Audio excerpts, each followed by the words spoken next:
राधा स्वामी दयाल की राधा स्वामी सहाय। सत्संग मानवता मंदिर होशियारपुर, मासिक सत्संग, तारीख 16 नवंबर 1980। हजूर पूर्णूर परम संत पूर्णतनी परम तत्व जगदाधार परम दयाल जी महाराज के प्रवचन। मौज मालिक, मौज मालिक। ये सत्संग मासिक सत्संग है। राधा गोरे परम स्नेह धन दीन हितकारी, धन कृपाला सहज दयाला, भव भय मेटन हारी। राधा स्वामी।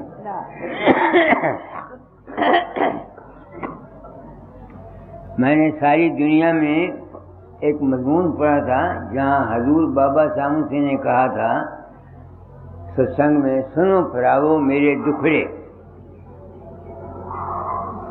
आज मैं भी कहता हूँ, सुनो फरावो मेरे दुखड़े। उनके दुख कोई और होंगे, दुख तो सभी को हुए।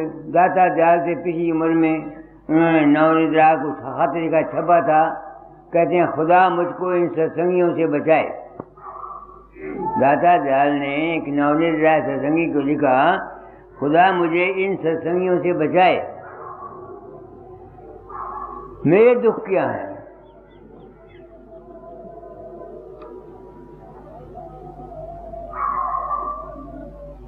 जो शख्स मेरी मुखालफत करता है, जब कोई आदमी किसी के बरखलाफ कहता है उसको दुख लगता है। एक दुख तो ये। दूसरा, जब तुम लोग कोई आके मेरी नाजायज खुशामद करता है कि मैंने ये कर दिया, मैं ऐसा हूँ, मैं ऐसा हूँ, मैं अवतार हूँ, मैं मालिक के कुल हूँ, ऐसी खुशामद करता है, तो अगर मैं उस खुशामद के लफ्ज़ों को खुशी महसूस करूं और उसके बोलने की इजाज़त दूं, तो वो मेरे लिए, मेरी ज़िंदगी के लिए तबाह कौन साबित हो जाएगा। हस्ती और प्रशंसा और निंदा में दोनों ही में दुख है मुझे। इसलिए मैंने अपनी ज़िंदगी में जो कुछ भी काम किया वो यथार्थ किया। यथार्थ जानते हो ना रोचकपना दिया और ना भयानकपना दिया। साफ लफ्ज़ में जो मेरी समझ में आया मैंने वो कहा। दुखड़ों का ये हाल सुन लो। आज बरसों हुए एक सिंधी सत्संगी था संत कृपाल सिंह का, उसने मुझे कार्ड लिखा, माँ की, बहनों की, बेटियों की सब गाली से भरा हुआ था। नीचे लिखा सिंधी पता नहीं लिखा उसने। क्यों उसने ये लिखा? क्योंकि संत कृपाल सिंह ने ये कहता था कि बाबा सामन सिंह उसके अंदर मैसेज देते हैं, तो उसने लिखा कि मेरे, उसके पास मेरे नाम भी एक मैसेज है। तो मैंने संत कृपाल सिंह को लिखा कि मेरे नाम क्या मैसेज है। तो संत कृपाल सिंह ने लिखा, मैं अंदर गया तो महर्षि जी मुझे मिले, तो उन्होंने कहा फकीर चंद को कह दो कि अभ्यास खूब किया करे और सबके साथ प्रेम किया करे। तो मैंने उसको लिखा, मैंने कहा ना महर्षि जी तेरे अंदर आए थे, ना बाबा सामन सिंह तेरे अंदर आया, तेरा अपना ही मन था। तो अगर महर्षि जी ने कहना होता तो मैं उनको ज्यादा प्यारा था कि तुम ज्यादा प्यारे थे, मुझे क्यों नहीं कह दिया उन्होंने सीधे। इस बात को समझ सुन करके, क्योंकि मैंने किताब में लिखी, उस सिंधी को गुस्सा आया, ये दुनिया है क्या, तत्सब नहीं तो है क्या, सच्चाई को सुनने के लिए तैयार है। यहाँ कल परसों हिंदू सम्मेलन हुआ, हिंदू संगठन सम्मेलन हुआ यहाँ। वहाँ एक बटाले का लेक्चरर था, उसने कहा कि जो फकीर चंद है जहाँ का मानवता मंदिर का, ये हिंदू कौम का दुश्मन है। तो जो सरदार बैठा हुआ था, जिसने सुना, उसने कहा क्या दुश्मनी करता है? उन्हें कहा ये लड़के स्कूल में लेता है जो जिसके माँ बाप ये लिख देते हैं कि 3 बच्चों से हम ज़्यादा पैदा नहीं करेंगे, या अगर हैं ज़्यादा तो और नहीं पैदा करेंगे। हिंदू कौम का दुश्मन इसलिए है कि ये फैमिली प्लानिंग हिंदुओं के लिए है, मुसलमानों के लिए, ईसाइयों के लिए नहीं है। कुछ वक्त के बाद हम हिंदू माइनॉरिटी में आ जाएंगे, ये दूसरी कौमें मेजॉरिटी में आएंगी, ये हम पर हुकूमत करेंगी।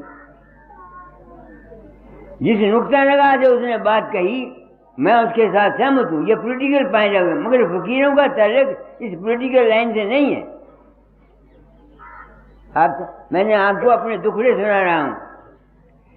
कल एक शख्स ने लुधियाना से चिट्ठी मुझको लिखी। कहाँ है वो चिट्ठी?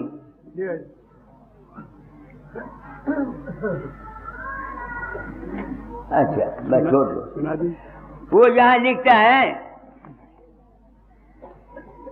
कि आपने कहा है कि मैं किसी के अंदर नहीं जाता, और आप कहते हैं कि मैंने तालीम को तब्दील कर दिया।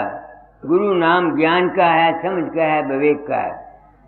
तो आपने ये बात तो पहले भी कबीर साहब ने कही है, गुरु किया है देह को सतगुरु जीना ना, कहीं कबीरता दास को 3 ताप भरमा। ऐसी सनातनी ने भी कहा गुरु अखंड मंडलाकारम। वो उसने मुझे लिखा है तन धन कि आपने नई चीज क्या पैदा की, ये तो पहले लिखा हुआ है। उसने तन धन लिखा। अब मैं अपनी आत्मा में सोचता हूँ ठीक है, मगर उस बात पर कौन सा ऐसा सत्संग है जो ये सच्चाई बयान करता है? किताबों में लिखे हुए को क्या करे?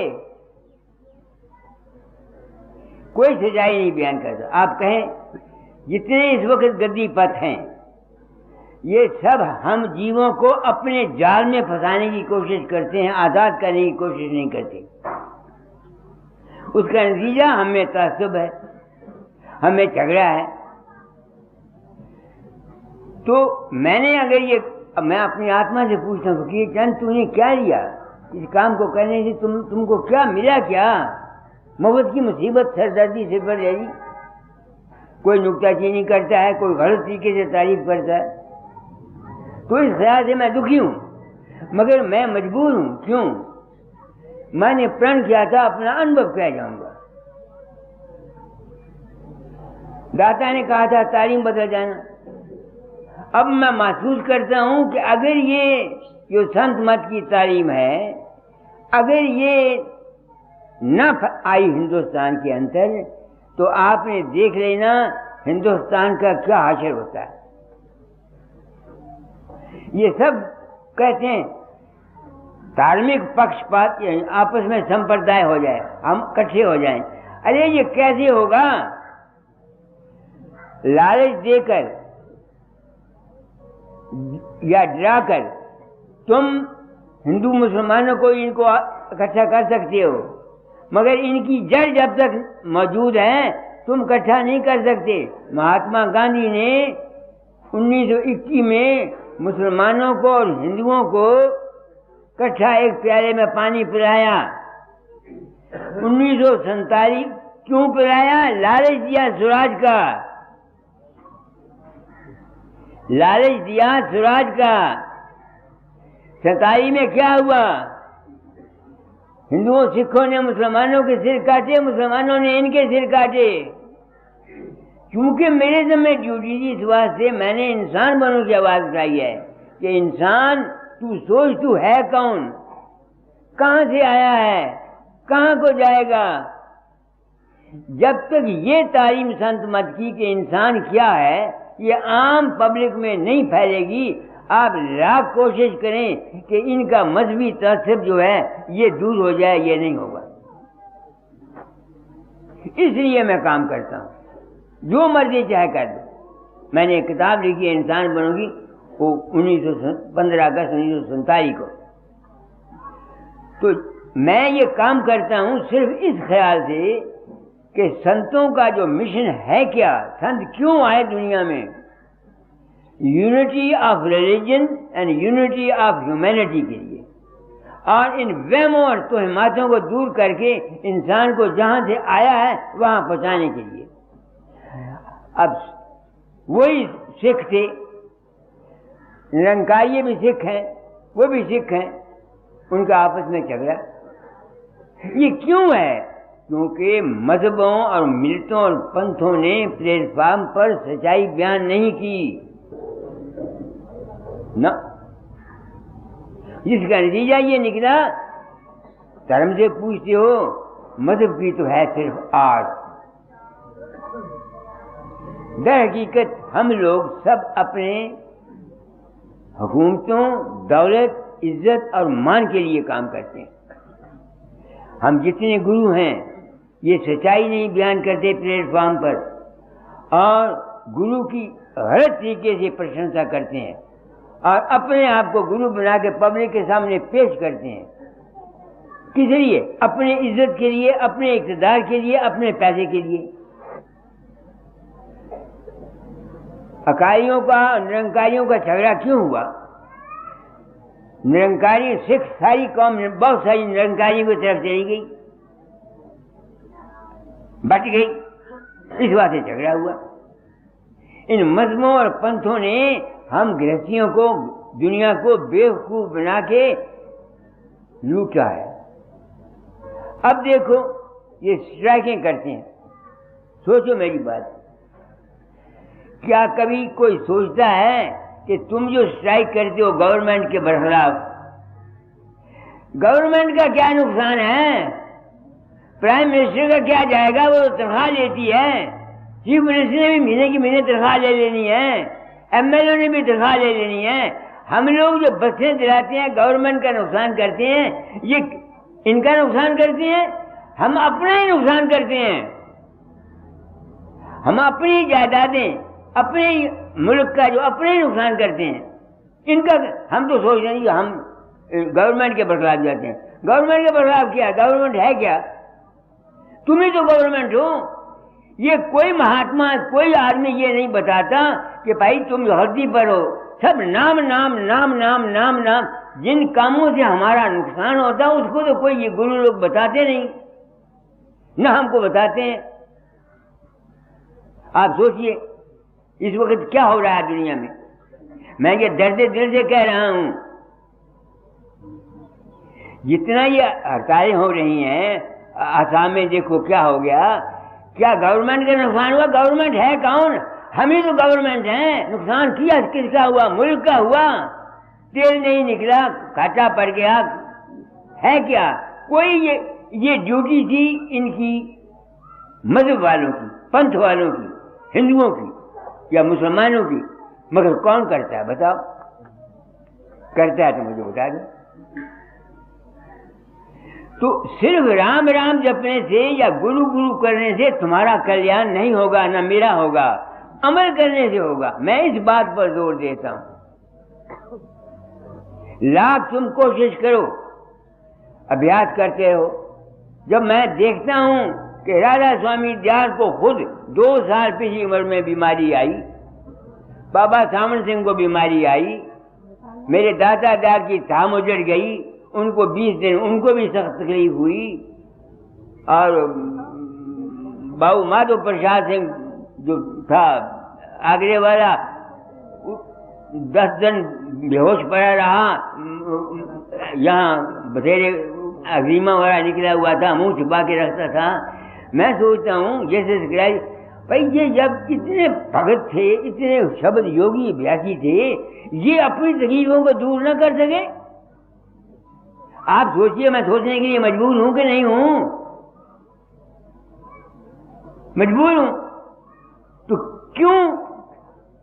अगर शब्द योग या अगर राम राम का जपने से इनको तकलीफें ना होती तो मैं मान लेता कि राम राम या करने से तुम्हारे दुख चले जाएंगे। मेरे ज़िम्मे हुक्म है तालीम को बदल जाना। मैं तालीम बदले जा रहा हूं। ऐ इंसान, इस बात को भूल जा कि तो सुबह से शाम तक माला जपता है, कानों में उंगलियां समाधियां लगाता है, तुमको समाधियां लगाने से आनंद मिलेगा, मस्ती मिलेगी, खुशी मिलेगी, मगर जो कर्म तुमने किए हुए हैं उसके फल से तू नहीं बच सकता। इस वास्ते मैं तालीम को बदले जा रहा हूं। ऐ इंसान, अपने नीयत को साफ रखे, अपने अमल और अपने कर्म को ठीक कर, वरना लाख तू बेशक बाबा फकीर का चेला बन जा या किसी खुदा का, जो कर्म तूने किए हुए हैं उससे तू बच नहीं सकता। आप लोग मेरे पास आते हैं, मैं एक जिम्मेवारी को महसूस करता हूं। मैं अपने आत्मा से पूछता हूं, बेहया तूने क्यों ये मुसीबत अपने से पर ली? बदनामी एलाला चाहता है, और अगर इनकी जो चेले चाट के तेरे इनकी खुशामद करने पर तो खुशी मना चाहता तो यूं मर गया। तूने क्यों सौदा लिया? मेरे कर्म है।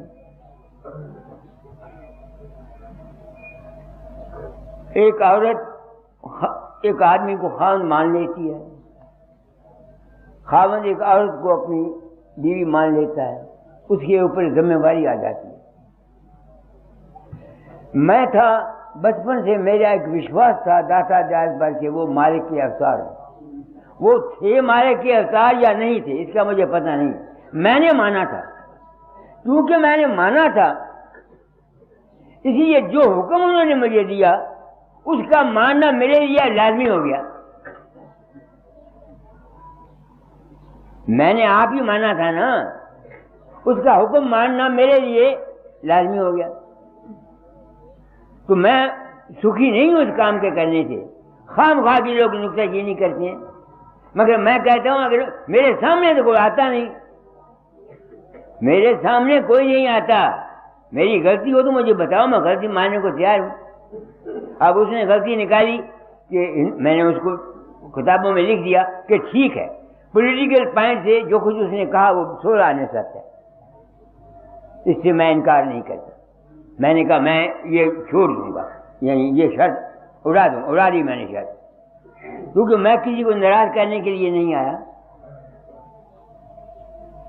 अब उसने कहा कि आपने नई तारीफ, मैं ये नई तारीफ उस आदमी को जिसने चिट्ठी लिखी है उसका क्या नाम है, राजेंद्र कुमार टकियार, किरण इंडस्ट्री, जीटी रोड, मिलरगंज, लुधियाने से चिट्ठी लिखी है। उसको मैं ये जवाब देना चाहता हूं कि मैं जो कुछ कहता हूं वो ठीक है कि गुरु सब ने कहा कि गुरु आदमी का नाम नहीं, गुरु ज्ञान का नाम है, मगर उस ज्ञान पर जो गुरु दे गए उस पर चल कौन रहा है? क्योंकि इस वक्त कोई नहीं चल रहा, इस वास्ते मुझे लाजमी मजबूरी हुई कि मैं साफ बयानी कर जाऊं। अब अगर ये मौजूदा जो संत मत के पैरोकार हैं, अगर ये मेरे इस साफ बयानी से दुखी होते हैं तो मैं इनसे ये पूछना चाहता हूं कि तुम्हारे स्वामी जी ने और कबीर साहब ने भी तो जो हमारे ब्राह्मणों का और ऐसी तैसी फेरी हुई है, क्या हम दुखी नहीं होते थे?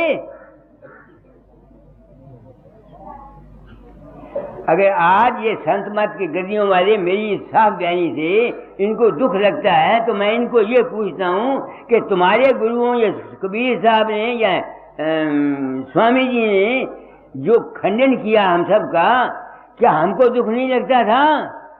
मैंने सारी जिंदगी पत्थर छाती पर रख करके ये बात दरियाफ्त करने की कोशिश की कि स्वामी जी के पास और कबीर साहब के पास क्या हक था कि उन्होंने सबका खंडन किया। अब मैं समझ गया कि जो उन्होंने खंडन किया वो सच कहा, तो जिस असूल पर उन्होंने खंडन किया उसी असूल पर जो मौजूदा ये संत मत के पैरोकार हैं, जहां ये गलती खाते हैं मैं इनका खंडन करता हूं। बात आपकी समझ में आ गई मैंने क्या कहा? मैं इस बात से नहीं डरता। जब आदमी खेलने पर निकलता है वो तली अपने हाथ पर रख के चलता है। मैं तो अपनी जिंदगी की परवाह नहीं करता। अगर मुझे कोई आज मार दे तो मैं तो खुशकिस्मत हूं। मरना तो एक दिन ही है, कुड़ के ना मरूंगा, एक ही दफा मर जाऊंगा। ये जितने ये गद्दियों वाले हैं या इनके जो चेले हैं, इनमें तो सब क्यों आता है? क्योंकि इन गुरुओं ने उनको सच्चाई नहीं बयान की कि गुरु मत है क्या चीज। मैंने आपको बोला, आप सोचिए हिंदू कौन से करते हैं? हिंदू कर्म को मानते हैं कि नहीं मानते? मगर ये कर्म क्या, हम लोग क्या कर्म करते हैं? कर्म की फिलॉसफी को हिंदू मानते हैं, मगर हम कर्म क्या करते हैं सुबह से शाम तक? कोई सोचता नहीं सोचता। तो इस वास्ते आज आप लोग आए, मैंने आपको अपने दुख से सुनाई और आपको क्या कहना चाहता हूं कि गुरु नाम की सिफ्त जो दाता दार के आज शब्द में पड़ी है, अगर तुम इसको पढ़ो गुरु किसे कहते हैं, गुरु है कौन? हाँ, धन धन गुरु परम स्नेही, धन दीन हितकारी, धन कृपाला सहज दयाला, भव भय मेटन हारी। ये उस गुरु की सिफ्त है जो इंसान के भव भय को मेट दे। भव कहते हैं, भव भय को हमारी जिंदगी के जितने तखय्युल हैं इनको खत्म कर दे। उस गुरु की तारीफ है ये। अब वो गुरु जो है वो उसकी हैसियत क्या है, आगे पढ़ो। लीलाया में अपार माया, अद्भुत क्या कोई जाने, ऋषि मुनि योगे पार न पावे, ज्ञानी नहीं पहचाने। अब तुम देखो, जो गुरु है वो दाता की कलाम है, वो कहते हैं उसको ऋषि मुनि नहीं पहुंच सकते और ज्ञानी भी उसको नहीं पहचान सकते। अब तुम देखो, ऐसी बाणी को पढ़ के अगर मैं पागल हुआ अपनी जिंदगी में तो मैं हक पहचान नहीं रखता था। मैं उस गुरु की तलाश करना चाहता था जो इसमें लिखा हुआ है। अगर गुरु का क्या है बताता, जिसको ऋषि मुनि नहीं पहचान सकते। आगे, अगन सगन के मध्य विराजे, नहीं ब्रह्म नहीं माया, रूपे अरूप केवरे परे तुम, नहीं प्रकाश नहीं छाया। अब तुम सोचो, मैंने अगर अपना जीवन सारा इस सच्चाई की खोज में गुजरा कि वो जिस गुरु की तारीफ दाता दार ने की है, अपनी आत्मा से पूछता हूँ, तुझको वो गुरु मिल गया? ये सवाल है जो मैं अपनी आत्मा को साफ रखने के लिए करना चाहता हूँ। हाँ, मिल गया। उस गुरु का मुझे पता लग गया। वो किसने पता बताया? आप लोगों ने। आप सत्संगी मेरे सच्चे सदगुरु साबित हुए, जिन्होंने मुझे असली गुरु का पता बताया। आगे आप गुरु की सिफ्तें पढ़ो। आगे क्या है? सब में व्यापक तुम्हारे सत्ता, सत्य असत्य के पारा, ये मन बाने के गम नहीं तुम में, सब में सबसे न्यारा। क्या कहे करूं तुम्हारे स्तुति, अजरे अमरे अविनाशी, निरालंब सबके आधारा, चेतन घन सुख राशि,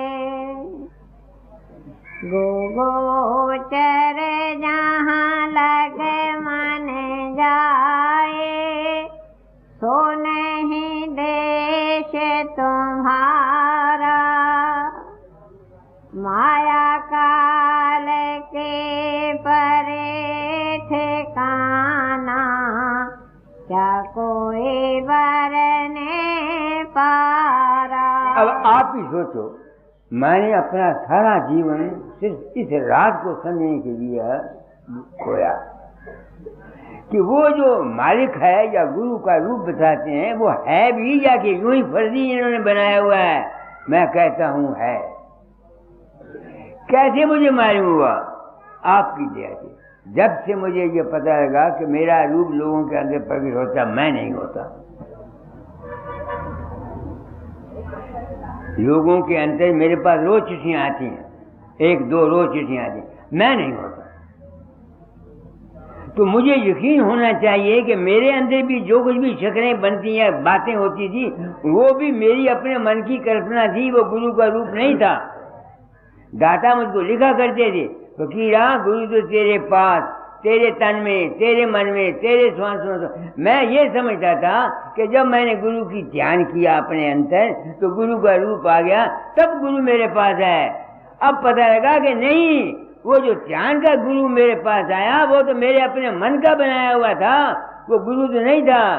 उसमें वो सिरतें नहीं थी जो इस किताब में लिखी हुई हैं। तो जब मुझे पता लगा, अब मैं अभ्यास क्या करता हूँ, मन को छोड़ जाता हूँ। आगे है प्रकाश और शब्द। उस प्रकाश में देखते ही उस चीज की तलाश करता हूँ जो प्रकाश को देखती है, उस चीज की तलाश करता हूँ जो शब्द में सुनती, उसका अंत नहीं मिलता। कभी एक सेकंड के लिए एक ऐसी हालत आ जाती है जहाँ न मैं है न तू है, न गुरु है न चेला है, न स्वामी है न सेवक है, अपनी होश नहीं जाती। वो जो अवस्था है वो है आज हमारा आज गुरु, वही गुरु है। तो गुरु हमसे ज्यादा कहाँ है? हम गुरु में रहते थे, भ्रम था, अज्ञान था, छूटता फिरता था बाहर दार कि वहां मिलेगा, हरिद्वार में मिलेगा या ब्यास में मिलेगा या आगे में मिलेगा। तो बाहर के गुरु की क्या ड्यूटी है कि जीव को भ्रमों से निकालकर उसके अपने घर में घर दिखला दे। जो गुरु ऐसा सलूक करके अपने चेले को इस मंजिल तक पहुंचा देता है, इसका मैं उसका नाम है बाहर के आदमी का गुरु। उसका इतना ही तल्लुक है। जो आदमी इससे ज्यादा बाहर के गुरु की इज्जत करते हैं वो मूर्ख हैं और बेवकूफ हैं। कोई गुरु किसी को पुत्र नहीं दे सकता, कोई किसी को कुछ नहीं दे सकता। जो कुछ किसी को मिलता है वो उसके अपने विश्वास का, अपनी श्रद्धा का, अपने यकीन का फल मिलता है। क्योंकि मैंने देखा कि इस वक्त मजहबों की दुनिया के झगड़े में क्या हुआ। मुसलमान के अंदर मोहम्मद प्रकट हो गया, उसने समझा मोहम्मद आया, उसने समझा अली आया, किसी ने समझा राम आया, किसी ने समझा कृष्ण आया, किसी ने कहा बाबा आया। इंसानी नस्ल इसी अज्ञान के खातिर बट गई और उस बटने का नतीजा पाकिस्तान में आपने देख लिया क्या हुआ। जो कुछ मुसीबतें हिंदुओं को वहाँ आने से यहाँ हुई वो दुनिया जानती है, और जो मुसलमानों को यहाँ से वहाँ जाने में हुई। इस दशा को देख करके कि ये झगड़े हैं, मैंने इस सच्चाई को खोला ताकि अगर कुछ समझ बूझ वाले इंसान आ जाएं तो ये मजहबी झगड़ों में आकर के आप देखो ना, हिंदू मुसलमान के झगड़े क्या हो रहा, मुरादाबाद में क्या हुआ, अब कानपुर में क्या हुआ, अलीगढ़ में क्या, ये क्यों है? इसलिए है कि न मुसलमानों को मुसलमानी का पता, न हिंदुओं को हिंदुआनी का, हिंदू पने का पता। हम सब इस वास्ते कलयुग में संत प्रकट होते हैं, वो सजा देते हैं। कबीर ने क्या सजा दी? जो तुम बामन बामनी जाए और राह से क्यों नहीं आए, जो तुम तुर्क तुर्क नहीं जाए, पेट से सुन्नत क्यों नहीं कराए। उसने भी कोशिश की हिंदू मुसलमानों को यूनाइट करने की, और संत भी यही करते हैं। स्वामी जी की बानी में पढ़ो, मुसलमानों के लफ्ज आते हैं जबरूत, हुतुल हुत, मलकूत। फकीरों के यहाँ कोई हिंदू मुसलमान का सवाल नहीं, बिल्कुल, वो तो सब इंसानों को एक इंसान समझते हैं। तो मैंने इस ख्याल से ये काम किया। बाकी रह गया, मेरे पास लोग आते हैं, वो कई कहे बाबा तेरे पास से प्रसाद ले गया, हमारा ये हो गया। मैं हल्फिया बयान करता हूं कि मैं किसी को कुछ नहीं देता सिवाय गुड विशेष के, शुभ भावना देता हूं। जो कुछ दूसरों को मिलता है वो उनके विश्वास का फल है। एक आदमी मेरी बात पर विश्वास नहीं करता, मैं पामा लाख उसे दुआएं दूं, उसे कुछ नहीं मिलेगा। ये मैं साफ बयानी क्यों करता हूं?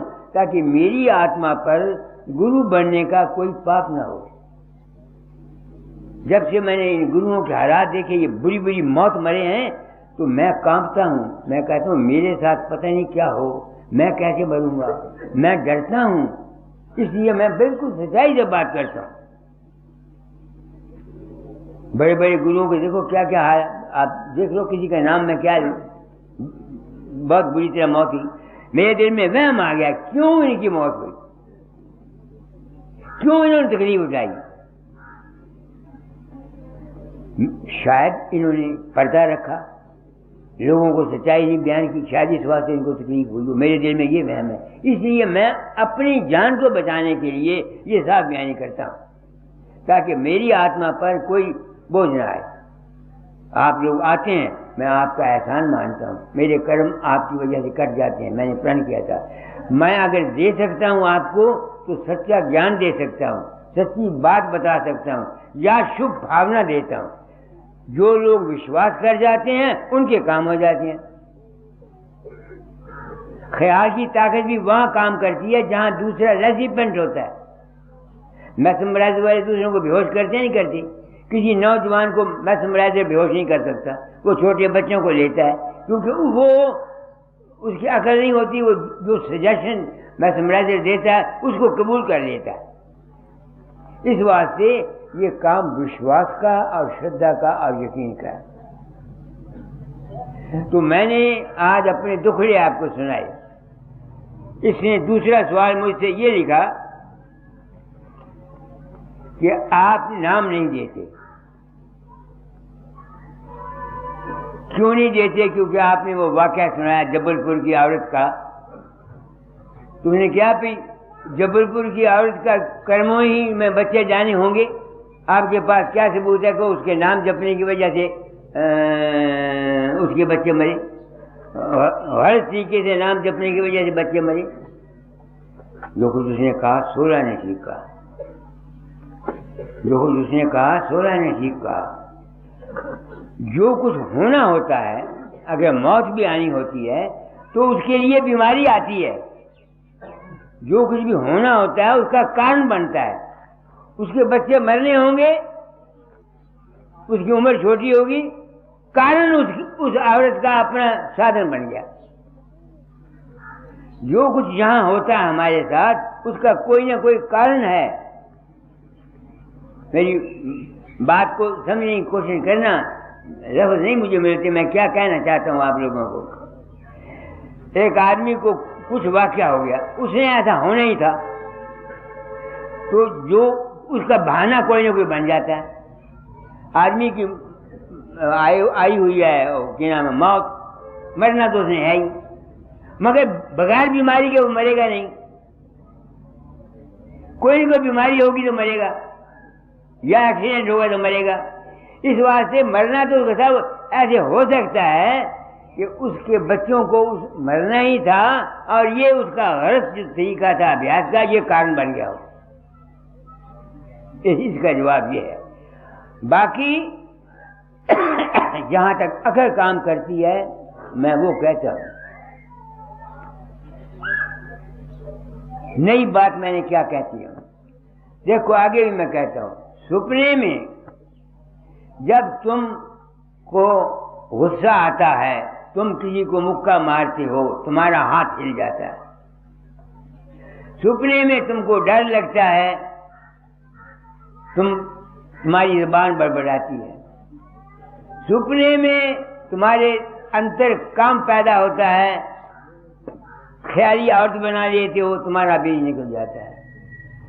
सपने में का ख्याल तुम्हारे अपने काबू में नहीं है। अगर तुम ये चाहो कि अपनी मर्जी से संकल्प करो, सपने में तुम नहीं कर सकते। जब सपने के संकल्प का ये हाल है कि तुम्हारे जिस्म पर असर करता है, तो मैं ये कहना चाहता हूँ, जिसने खत लिखा है या और जो मेरे नुक्ताचीनी करते हैं उनको मैं कहना चाहता हूँ, तुम बताओ कि तुम जो सारी जागृत में किसी से नफरत, किसी से द्वेष, किसी से बहुत, किसी के साथ 420 हेरा फेरी करते हो, इसके असर से तुम कैसे बच सकोगे? नहीं बच सकोगे। इस वक्त जो कुछ मौजूदा प्रणाली डेमोक्रेसी की है, इसने दुनिया को तबाह कर देना है। नफरत, द्वेष, बुग़्ज़, हसद हर जगह। आगे जाति फैमिली में होता था, अब तमाम मुल्क में है। इसका नतीजा आपने देख लेना। मेरी प्रेडिक्शन है कि आज न पुत्ती, कल न पुत्ती, केसु खुले तब न पुत्ती। तबाही आएगी, मुसीबत आएगी, कोई रोक नहीं सकता। मैं भी बेशक दर्द दिल रखे कुत्ते की तरह भौंकता हूँ, मगर मेरा भौंकना कुछ मैंने नहीं रखता। कर्म जो जो किए हैं अंत में भोगना पड़ना।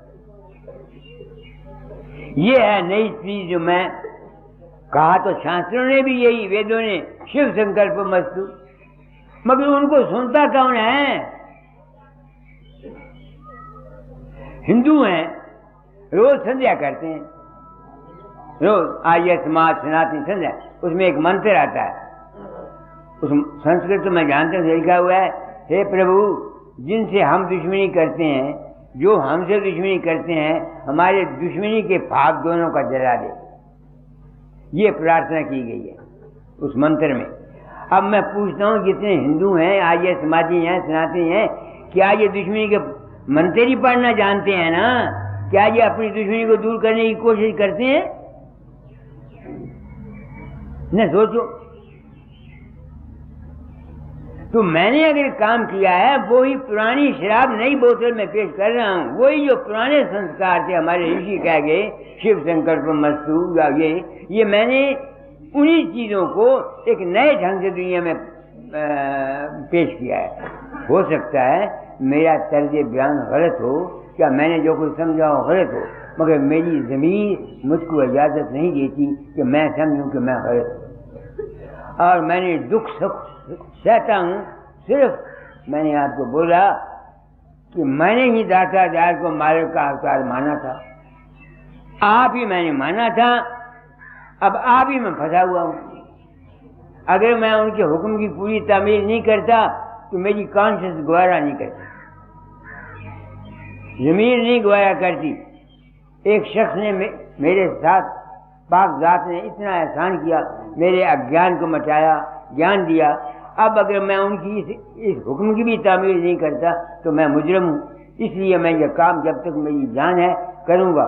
मैं न तो मुखालफत की परवाह करता हूँ, तो न मुझे मौत का डर है, और न मैं प्रशंसा की जरूरत करता हूँ। मेरे ज़िम्मे ड्यूटी थी, मैं पूरी कर चला। ऐ भारतवर्ष के मजहबी दुनिया वालों, ये तुम्हारा मौजूदा वतीरा, मजहबी नफरत, मजहबी द्वेष और मौजूदा पॉलिटिक्स, ये तुम्हारी जान को क्या, तुम्हारे खून को पिएगा। तुमने देख लेना, अगर तुम आज नहीं संभलते मत संभलो, मार खाने के बाद संभलोगे फिर क्या संभले। चिड़िया अगर अब पछताए क्या बने जब चिड़िया चुग गई खेत। जो होना है वो हो के जाएगा। कर्म गत जो है मैं भी जानता हूँ नहीं चलती, मगर मेरा जो कहना है, मेरा जो बोलना है, ये भी मेरे कर्मगत के अंदर ही है, मेरे ये भी बस में नहीं है। एक आप तो जो कुछ है आप लोग आते हैं, मुझे लेक्चर देना नहीं आता, मैं अपने दिल के जज्बे को अपने लफ्जों के जरिए जाहिर करता हूँ। इंसान हर एक कोई न कोई गलती खाता है, संत हो, परम संत हो, अवतार हो। जो इंसानधारी है, जब वो शरीर में आएगा, मन में आएगा, वो कभी भी पूर्ण नहीं है, गलती सब खाते। पूर्ण तो सिर्फ एक जात है, मालिक। तो जब तक हम जिंदा हैं, अपना शरणागतम, उस एक को मानो, फकीर चंद को नहीं। आखिरी शब्द आई है, पर आखिरी कड़ी क्या है? दया करो करुणा चित लाओ, दो मोहे भय ये राधा स्वामी चरण शरण बलहारे राहु शब्द मिले ये है। जब तक आप आए हैं मैं माते वक्त दुखी होता हूँ, रोता हूँ। हो सकता है मेरी बहनों, माताओं, वीरों, भाइयों, मैंने जो कुछ समझाओ सारा गलत हो। ये मैं दावा करना कि मैं जो कुछ कहता हूँ यही ठीक है, मैं नहीं मानता। मेरी समझ में जो कुछ आया वो कह चला। फर्ज करो मैंने जो कुछ किया फर्ज किया, मैं मुजरम नहीं। दाता दयाल मुजरम है या बाबा सामन सिंह मुजरम है? उन्होंने मुझे क्यों यह काम दिया? उनकी आंख नहीं थी कि मैं सच्चाई पसंद इंसान हूं, जो कुछ कहूंगा सच कहूंगा? क्यों उन्होंने काम दिया? मैं मुजरम नहीं। ये हो सकता है कि मैंने जो कुछ समझाऊं मेरी सब कुछ गलत हो, मगर मेरी नीयत गलत नहीं है। मैं अपनी तरफ से जो कुछ भी कहता हूं बच्चे सच्चे दर्द दिल से कहता हूं और दूसरे की पढ़ाई के लिए कहता हूं। अगर दुनिया समझती है मैं गलत हूं, मैं किसी को बुलाने तो नहीं जाता। जिसने मुझे चिट्ठी दी है उसको मैं कहता हूं भाई तू मेरी किताब क्यों पढ़ता है? ना पढ़, ना आ मेरे पास। कोई तुम्हारे ये तो नहीं कहता आप भैंस मुझे मार, ये बात नहीं है। तो आप लोग आ जाते हैं, मैं भी आ जाता हूँ, जिम्मेवारी को महसूस करता हूँ। आज अपने दुखड़े आपको कह दिए, तो जब तक मैं जिंदा हूँ मैंने तो हुक्म मानना ही है।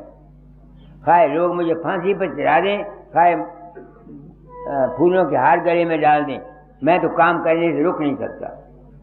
अगर रुकता हूँ तो मैं अपना धर्म पूरा नहीं करता। मेरे ज़िम्मे ड्यूटी है गुरु वाक्यम मूल मंत्रम। गुरु ने जो हुक्म दिया मैं उसको पालन करना, आखिरी दम तक पालन करूंगा। अगर मैं गलत हूं तो मैं मुजरम नहीं, गुरु मुजरम है, बाबा सावन सिंह मुजरम है। क्यों उन्होंने मुझे काम दिया? उनकी आंख नहीं थी कि मैं सच्चा आदमी सच्ची बात कहूंगा? 1942 में गया था बाबा सावन सिंह के पास। मैंने कहा जी मेरे ज़िम्मे ये काम है, आप हुक्म दे रहे, मैं नहीं करता। क्यों? मैंने सच्ची बात कही है। उन्होंने कहा फकीर मुझसे सच नहीं कहा गया, एक दुनियादारी नहीं है, तुम खुल खेलो निर्भय, मैं तेरी पुष्ट। उन्होंने मेरी पीठ पर हाथ रखा। ये उनकी दया है कि आज दिन तक इन गदी वालों ने मुझे कोई नुकसान नहीं पहुँचाया। अगर उसकी दया ना होती तो खबर नहीं कि क्या करते। क्या वक्त हो गया? 9:30 डेढ़ घंटा हो गया।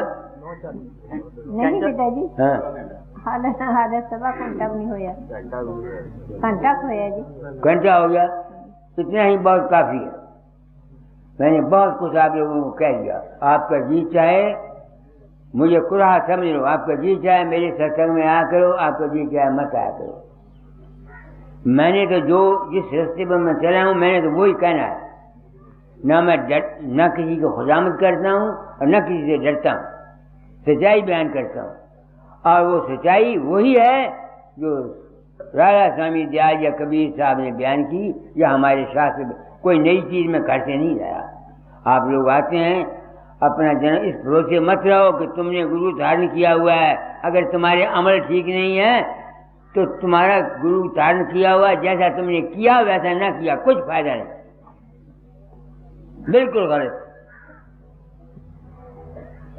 कितना जुल्म है महाराज। नाम ले जाओ जी, अंत में गुरु आके ले जाएगा। अब जीव बेचारे यही समझते रहे कि अंत में बाबा सावन सिंह या फकीर चंद आके ले जाएगा, यही समझते रहे ना। मगर ये गलत है। जिस शख्स ने पंथ चलाया है राजा स्वामी दयाल ने, वो प्रेम बानी में लिख गया। अंत समय में फिल्म चलती है, जिस गुरु से नाम है वो भी आ जाता है, फिर भी तुमको ऊपर कुछ दिनों रह के फिर दोबारा जन्म तुमको लेना पड़ेगा। तो क्या इन लोगों ने सच्चाई बयान की पब्लिक के सामने? नहीं बयान की। नाम ले जाओ जी, गुरु पाप ले लेता जब नाम लेता। कैसे मानूं? जिन्होंने नाम लिए उनको तकलीफें हुई, ये ऐसा एक वहम हमको डाल दिया गया है कि जिससे हमको अपने जालों में गिरफ्तार किया गया है। सबने सच्चाई नहीं बताई गई और जीवों का नुकसान हुआ। सिर्फ इसी एक ख्याल से कि अंत में गुरु आके ले जाता है। देख लो, इंसान ने अपने बच्चों के पेट काट कर क्या कुछ गुरुओं के घर नहीं पाल दिए, डेरे बना दिए। बात क्या थी? कुछ भी नहीं था। कोई सच्चाई नहीं बयान करता। मैं इसी वास्ते संसार में प्रकट हुआ हूं, अवतार लेकर आया हूं कि इस अज्ञान को दूर कर जाऊं, ताकि जीव अगर चाहें अपना बच्चे अपना उद्धार कर सकते हैं। बस ये नहीं कि तुम जहां भी बैठते हो तुम विश्वास रखो। गुरु तुम्हारा अगर नामुकम्मल भी है, तुम्हारा अगर विश्वास है, तुम्हारा काम बन जाएगा। आप समझते मेरी बात को कि नहीं है? तुमको तुम्हारा फल अपने विश्वास से मिलना है, किसी ने तुमको कुछ नहीं देना। ये बिल्कुल मैं दर्द दिल, मेरे पास रोज तजर्बे आते हैं। अगर मैं ये साफ बयान नहीं करता, मैं अपने आप को मुजरिम समझता हूँ। लोगों को विश्वास होता है, उनके काम हो जाते हैं। मेरा रूप प्रकट, मेरे बाप को पता नहीं कौन वहां जाता, कौन नहीं जाता। जग में घोर अंधेरा भारी, तन में तम का भंडारा, जागृत स्वप्न सुष्पति देखा, भूल परैया थर मारा। तो ये सब जितना संसार है सब भूल परैया में फंसा हुआ है। मैं इसी वास्ते संसार में आया हूँ कि रास्ता साफ कर जाऊं। जिनके भाग में है वो अमल करें, पार हो जाए। जिनके भाग में नहीं है, मैं क्या करूं? मेरे बस में कोई बात नहीं। सब पूरा आरती कर लो। शरण शरण